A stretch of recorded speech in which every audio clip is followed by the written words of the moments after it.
Hello, I'm Phil Svitek, 360 Creative Coach. And in this episode, I want to talk about two words that a lot of us sometimes say outright, but certainly internalize and is very limiting for us. So let me kind of paint a picture and then we'll really dissect it. So I was in Slovakia, which is where my family's from, and I was meeting up with an old friend that I hadn't seen in a while, and we were catching up and just talking, right? And every time I kind of said something and was trying to encourage him, he would say, ano ale, right? And so that is Slovakian for yes, but.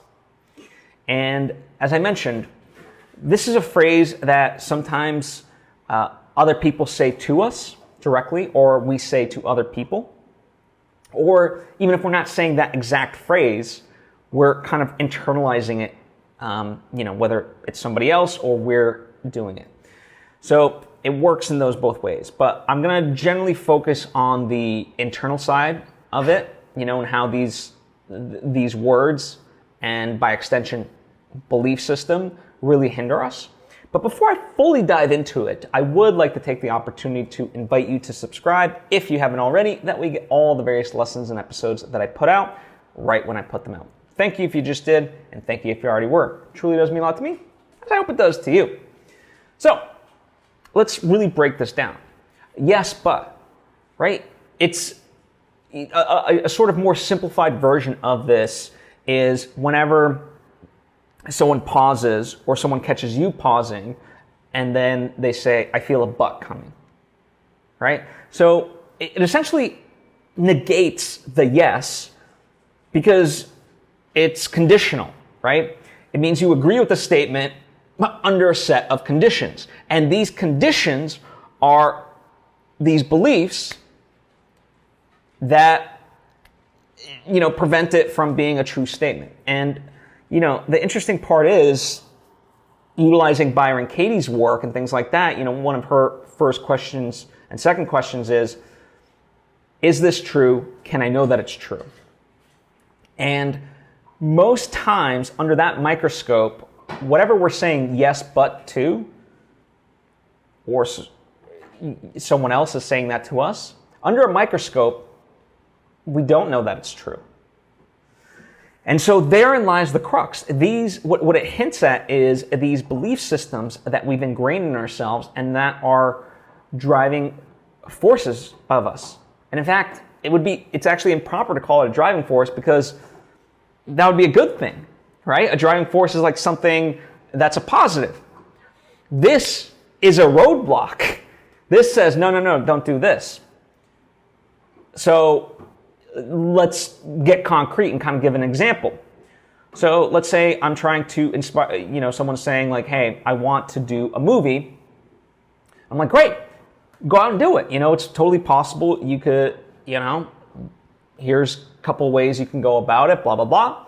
And they go, yeah, but, and already they're preventing themselves from being able to make that movie because they're coming up with excuses on why it's not possible. Oh, I don't have the equipment. I don't have the people. I don't have the money, right? Or the locations, or the time, all this stuff.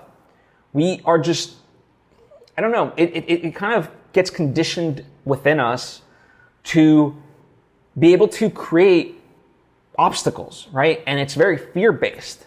We didn't start off like this as kids. I have a general rule. If you were born with it, keep it. If you weren't, let it go. Unless it's serving you. And an example of something that you're not born with but that serves you is language, right? Because you need language to speak, right, and so forth. So that's pretty beneficial. You get to hold on to that. But this idea of jealousy and vengefulness, you weren't born with that. Get rid of it, right? So in that way, as artists, in a lot of ways, we have to shed these things in order to be able to break through. And so when you catch yourself creating excuses, that's a prime example of the yes, but thinking. Again, it might not be literal in that way where you're saying those words or even thinking those words, but that is the subtext, that is the underlying principle of all of it. yes, but, and then boom, now we're inviting all these excuses, all these reasons why something will not work, why we shouldn't do something, pursue something, do something, like just all that stuff, right? So the way to overcome that is to be aware of it, is to catch yourself. And then be like, okay, wait, hold on. Why am I thinking this? What is preventing me? What is this blockage? And instead of thinking about all the reasons why it's impossible, seemingly, because it's not impossible, what are the ways to make it possible? And when you do that, boom, magic happens. Doors start to open. I mean, it's funny, like, oftentimes I say crazy statements. Statements that sometimes even I think are crazy. But you know what? I'm like, I know I have the patience and the determination and the wherewithal to figure it out and get it done. Right? When I said I wanted to make a movie in Colombia, a feature film in Colombia, for basically next to nothing in terms of budget, and it was going to have like basically, certainly at least like 60 locations, and very like beautiful locations, not just like some random locations. People looked at me like I literally had 6 heads. And now for the people that know me, as I gear up for what potentially maybe my 3rd film, I am getting the same looks, and I'm like, have I not shown you that I'm capable of this? Right? But that's their mind already working on the yes but, and then going into all the reasons of like, wow, this isn't just going to work. And sometimes, again, it's interesting how it all works, because it works against us, right, when we have that mentality, but also we project it out into the world as a form of jealousy. It's very fascinating and very telling in that way for me when I see that within people.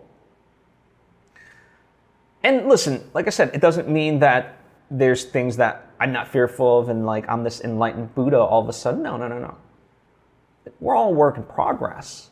Hence why we get better once we start identifying these things and working towards them. So whenever I catch myself with a yeah, but sort of moment, as I said, I start thinking about, okay, I caught myself, now how do we overcome that? What are the ways to be able to do it?